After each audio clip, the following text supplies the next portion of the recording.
بسم الله الرحمن الرحيم.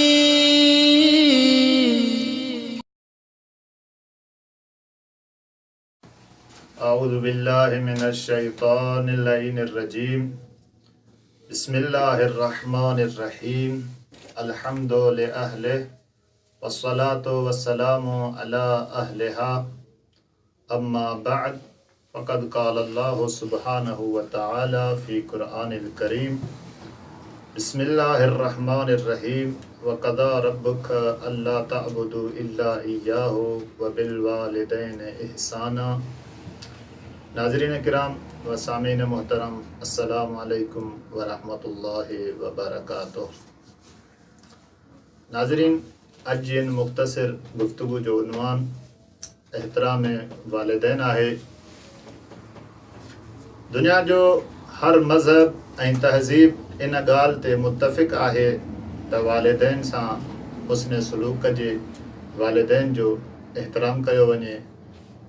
जिते दुनिया जा तमाम मज़ाहिब वालिदैन जे एहतराम जा क़ाइल आहिनि, उते इस्लाम जेको दीन फितरत आहे, ज़ाबित हयात आहे, उहो इस्लाम जेको दुनिया जे तमाम इंसाननि जी ज़िंदगी गुज़ारण जे लाइ ज़ाबित हयात आहे, उन इस्लाम बि वालिदैन जे लाइ वॾो एहतराम ते ज़ोर ॾिनो आहे। ऐसी ताईं जो इस्लाम में हज़रत रसूलुल्लाह सल्लल्लाहु अलैहि वसल्लम जन फरमाइनि था त वालिदैन जी रिज़ा अल्लाह जी रिज़ा जो सबबु आहे, वालिदैन जी नाफ़रमानी ख़ुदा जी नाफ़रमानी जो सबबु आहे। हज़रत रसूलुल्लाह सल्लल्लाहु अलैहि वसल्लम जन ॿी जगह ते इरशाद फरमाइनि था त बदबख़्त आहे उहो इंसान जेको पंहिंजे पीउ ऐं माउ खे कोढ़ाइप में पाए ऐं पोइ वरी ही उन्हनि जी ख़िदमत करे, उन्हनि खां दुआ पिनी करे जन्नत जो हक़दार न थिए, त इन खां वधीक को बि बदबख़्त इंसान न आहे। जिते दुनिया जा तमाम मज़ाहिब एहतराम वालिदैन जा क़ाइल आहिनि, उते इस्लाम त सिर्फ़ क़ाइल त छा, पर इस्लाम में हर पहलू हर एहतराम जी शइ रखियल आहे।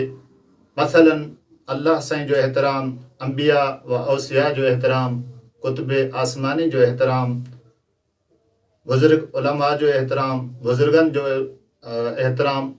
इन्हनि तमाम एहतरामनि में हिकु पूरो बाब आहे, बाबुल एहतराम, पीउ ऐं माउ जो एहतराम।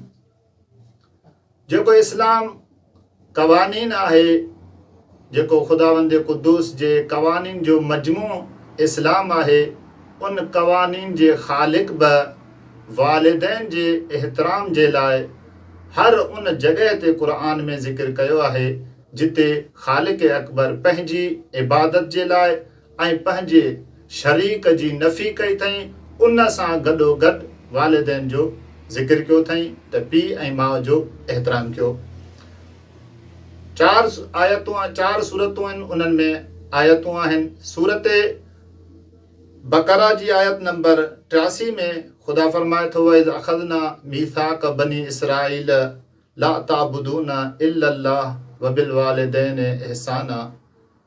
इन आय करीमा में ख़ुदावंद क़ुद्दूस बनी इसराईल खां अहद वठंदे इहो फरमाइनि था, ला ताबुदूना इल्लल्लाह, अल्लाह खां सवा कंहिंजी बि इबादत न कयो, व बिल वालिदैन इहसाना, ऐं पीउ माउ सां नेकी कयो। ॿी आयत में ख़ुदावंद क़ुद्दूस फरमाए थो, वअबुदुल्लाह, मुंहिंजी इबादत कयो, मूंसां कंहिंखे बि शरीक न कयो, व बिल वालिदैन इहसाना। टी जॻह ते सूरत अनाम में बि ख़ुदा इहो ई ज़िक्र कयो आहे त मूंसां कंहिंखे बि शरीक न कयो, पीउ ऐं माउ सां एहसान कयो, पीउ ऐं माउ जो एहतराम कयो, पीउ ऐं माउ सां नेकी कयो, वालिदैन जो एहतराम कयो। इहे तमाम आयतूं ऐं ख़ुसूसन जेका सरनामा कलाम में जंहिं ते इंशाअल्लाह गुफ़्तगू हलंदी रहंदी, आयत रखीसे, उन आयत में बि अल्लाह पंहिंजे हक़ीक़ी आबिद माबूद हुजण सां गॾोगॾु वालिदैन जे एहतराम जो तज़किरो कयो आहे। ख़ुदा फरमाए थो वक़दा रब्बुका अल्ला तअबुदू इल्ला इय्याहु व बिल वालिदैन इहसाना। मूं अल्लाह जो इहो फ़ैसिलो आहे त मूं खां अलावा कंहिंजी बि इबादत न कयो, व बिल वालिदैन इहसाना, ऐं पीउ ऐं माउ सां इहसान कयो।